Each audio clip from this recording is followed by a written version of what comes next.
حلوة سمعونا يا هلا بلمة شباب، يا هلا بلمة شباب، يا هلا بلمة شباب. السلام عليكم ورحمة الله، أهلا وسهلا بكم أحبابنا الكرام. رجعنا لكم بحلقة جديدة وبنحكي فيها عن اندماج الشعب السوري بمصر. هل استطاع الشعب السوري فعلا أنه يندمج مع الشعب المصري؟ ما هي آثار الاندماج؟ وما سلبيات الاندماج إن وجدت؟ وهل يوجد أشخاص صعب عليهم أنهم يندمجوا مع شعوب أخرى؟ هاي المواضيع اللي رح نناقشها مع ضيوفنا اليوم. بنرحب فيهم المحاورين وضيفنا الشيخ فضل هاشم، أهلا وسهلا فيك. أهلا وسهلا. محاورنا الأستاذ أنور صايمة ومحاورنا الأستاذ أنس الزعبي، أهلا وسهلا فيكم جميعا. خلينا نبدأ من عند الأستاذ أنور صايمة. أنت كم سنة صار لك في مصر؟ أنا تقريبا من آخر 2012. آخر 2012 يعني 11 سنة. 11 سنة. طيب خلال ال 11 عام اللي قضيتهم في مصر، هل ترى نفسك انك انت استطعت انك تندمج مع الشعب المصري؟ هلا وجهة نظري الشخصية انه هل انا استطعت الاندماج مع الشعب المصري او المجتمع المصري ولا لا، هو من درجة سهولة الحياة. خلينا نقول هل يا ترى انا عم الاقي صعوبات يومية بالتعامل مع المجتمع المصري او مع الشعب المصري ولا لا؟ هلا من ناحيتي ما حسيت ابدا بانه في صعوبة بالتعامل مع الشعب، يعني سواء موضوع اللغة ولا موضوع طبعا موضوع اللغة فيه شوية صعوبات ولكن بسيطة وممكن تمام تمام ممكن تحول لطرافة يعني تمام. ولكن كمعيشة، كأسلوب معيشة، كعادات، كتقاليد، يعني كبيئة كانت سهلة طيبة معناتها بالنسبة تمام. يعني كانت بيئة جيدة جيد. جدا بالنسبة مو بس كشخصي، حتى للسوريين بشكل عام اللي أنا بعرفهم أو هذا كان لا موضوع يسر بالنسبة لهم. طيب معنا كمان الأستاذ أنس، كمان خلينا نسمع تجربتك خلال فترة وجودك بمصر. هل 8 سنوات أو 9 سنوات اللي أنت قضيتهم بمصر؟ هلا تقريبا انا اجيت لمصر بعام 2016. طبعا اكيد اندماجي بالشعب المصري بكل شيء تمام الا اللهجه المصريه. فانا لما يعني اي محل فوت او شيء حاول احكي مصري مكشوف على طول.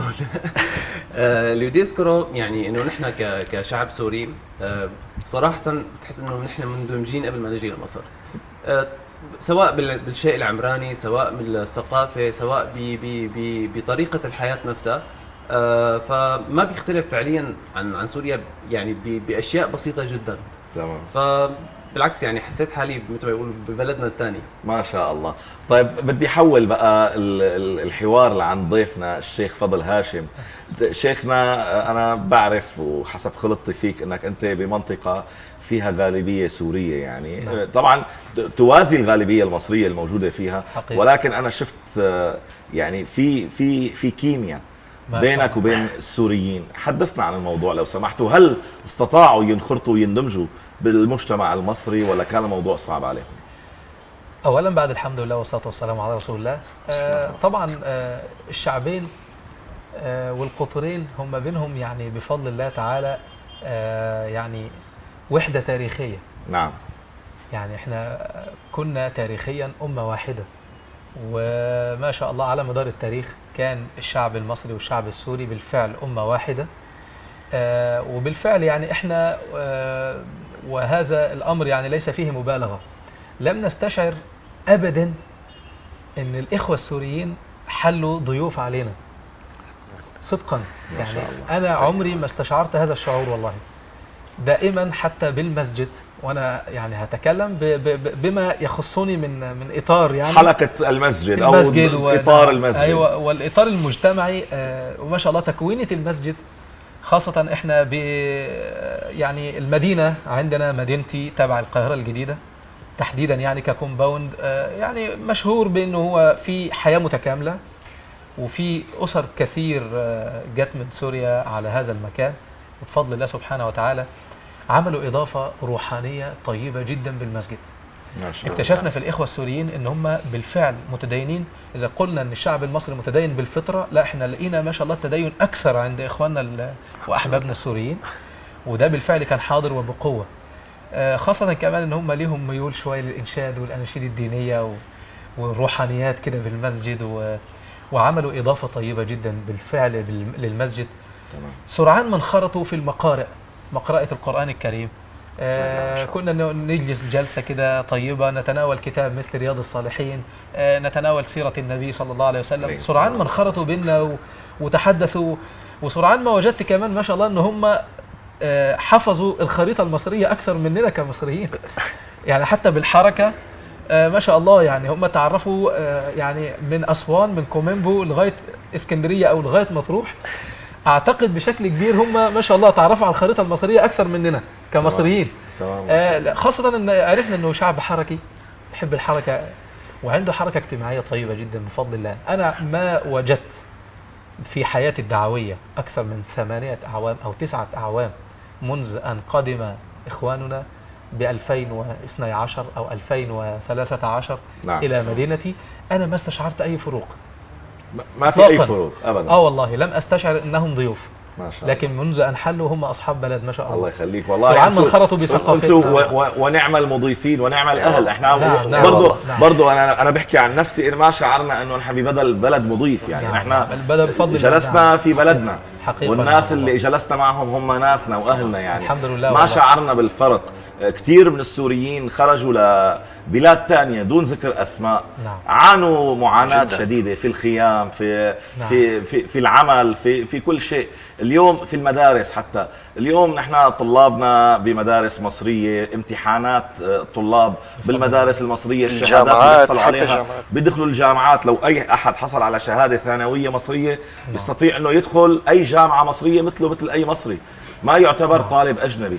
الا لو كان عنده شهادة الثانوية حاصل عليها من سوريا، هنا يعامل معاملة الطالب الأجنبي مثل باقي الطلاب اللي بتجي من كل الدول الأخرى. يعني فخلينا نشوف نحن، هل لمست صعوبة عند بعض السوريين في الاندماج ولو في اللهجة يعني؟ نعم والله، هو بالعكس أنا يعني حسيت فعلا إن هم ما شاء الله سرعان يعني ما اندمجوا في اللهجة عندنا تحديدا. يعني يمكن ده برضو ساعد عليه المسجد، لأن المسجد عمل روح اجتماعية طيبة، والناس كانت بتتكلم بالفعل وبتتناول أحاديث جانبية وبتتناول يعني كمان أحاديث عامة.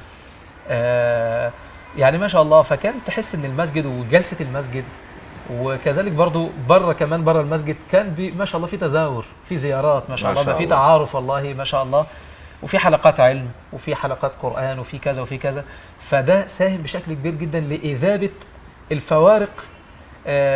مش هقول لغوية طبعا، احنا لغة واحدة وأمة واحدة، ولكن الفوارق اللي هي في اللهجة ذيبت تماما بفضل الله سبحانه وتعالى. يعني أنا عن نفسي ما استشعرت مثلا عندهم مشكلة باللهجة يعني.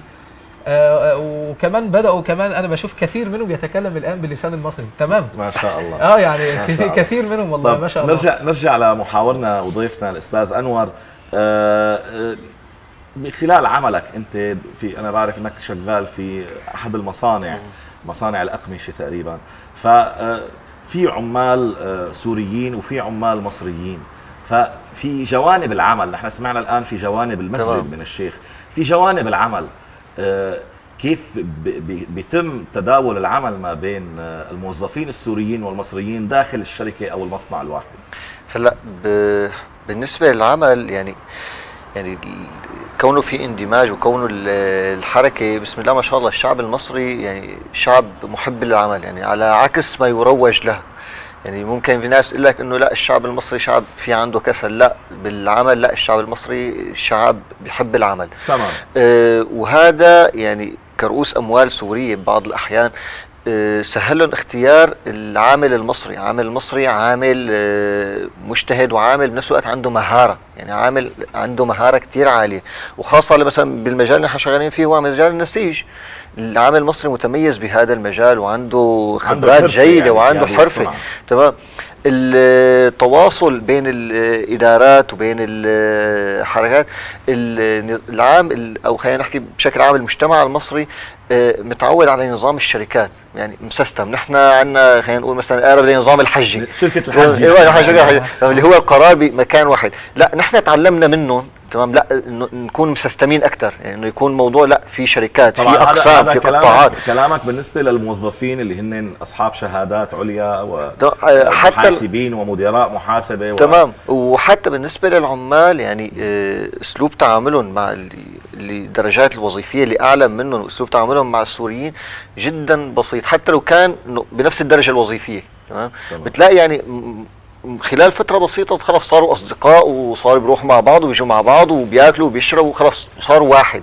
وهذا الشيء مو بس بالشغل، أنا مثلا درست هون مثلا بالجامعة، كملت ماجستير، نفس الشيء مثلا بالجامعة، أنت طالب سوري طالب مصري، رفقات مع بعض، سفر مع بعض، روحة جاية، أكل، سهر، أي مكان موجود فيه السوري تمام بيذوب تماما ضمن التركيبة المصرية الجميلة. يعني في من الكلمات هلا يعني حابب أقولها، إذا شفت واحد مصري مباشرة بيقول لك أنت من سوريا، بتقول له أجدع ناس. يعني هاي الكلمة إلى لحن رائع جدا على مسامعنا، بيحسسنا إنه نحن فعلا هون، أنتوا في بلدكم، أنتوا مكانكم. الكلمة الطيبة، الكلمة الحلوة هذا المعروف، متميزة جدا يعني عند الشعب المصري. هي يعني أي شخصين، أنا يعني أنا يعني مقدم، المفروض تكون فقراتي قليلة أنا اللي بدي أسألكم، ولكن أنا بكون ماشي في الطريق في أي مكان، أي اثنين بياكلوا مع بعض، بيقول لي تفضل كل، هو لا يعرفني ولا يعرف اسمي ولا يعرف عني، أول كلمة تفضل طيبة كل. طيبة ففي طيبة عند الشعب المصري. طيب أستاذ أنس،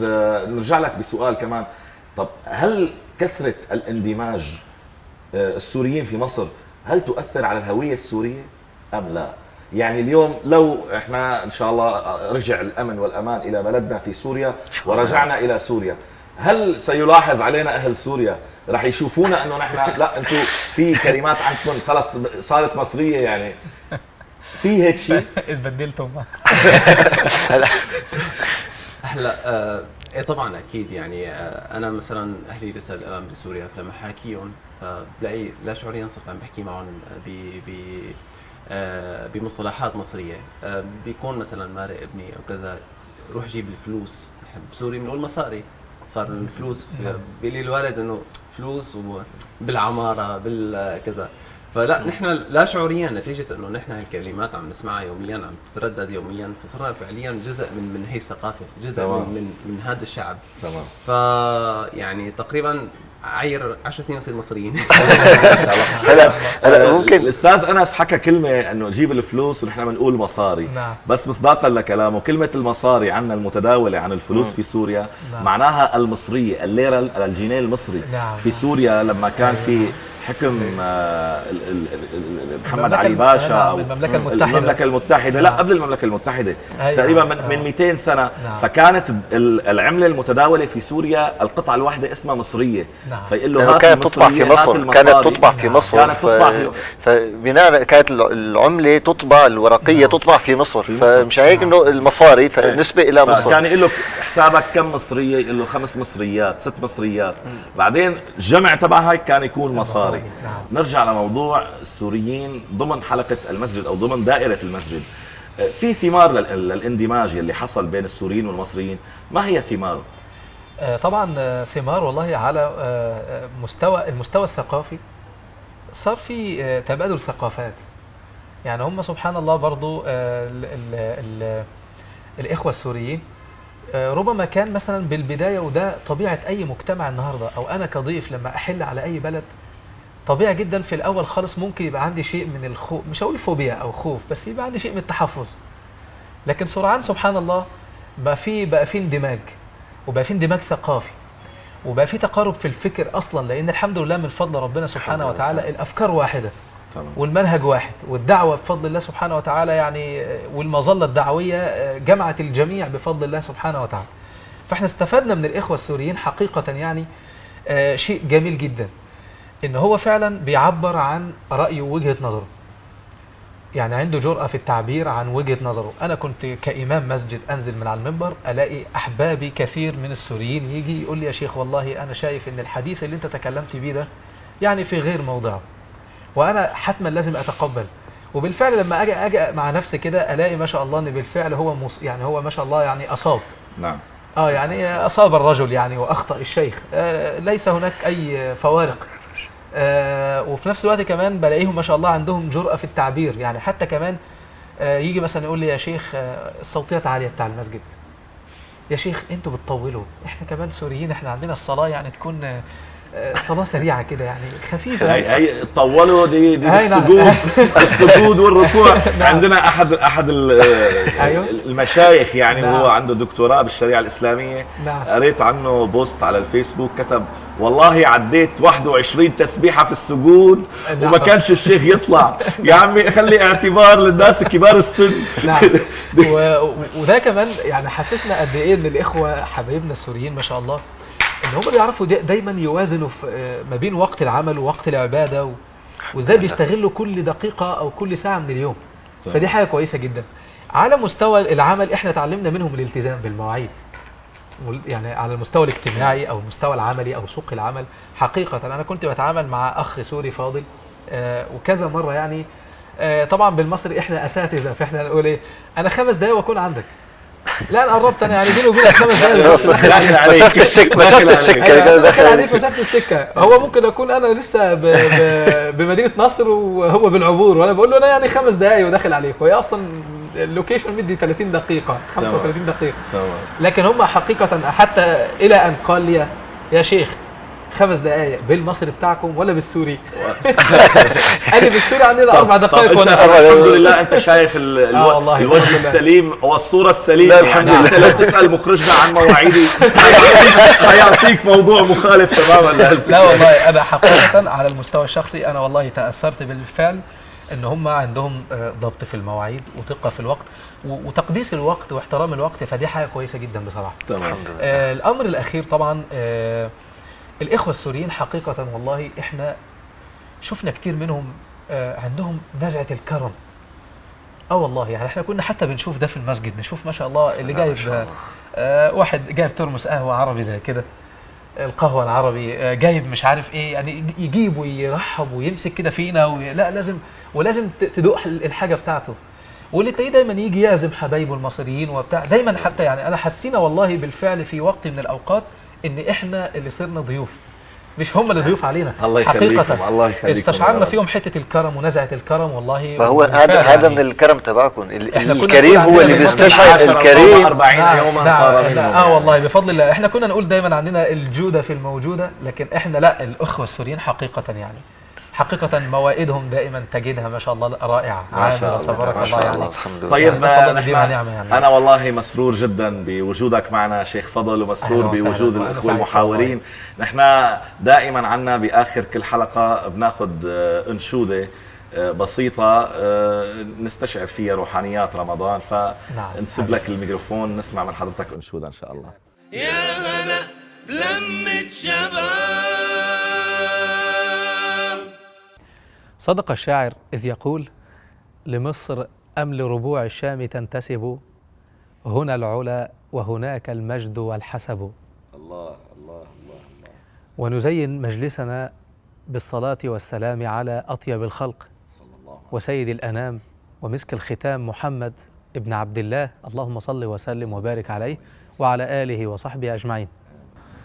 صلوا يا آل الكمال عن نبي باهي الجمال، من حوى كل المحال قدره ما زال عالي، وجهه فاق البدورا زاده المولى سرورا، قد بدا في الكون نورا قبل خلق الله محمد، وجهه فاق البدورا زاده المولى سرورا، قد بدا في الكون نورا قبل خلق الله محمد. الله الله الله الله الله الله الله الله.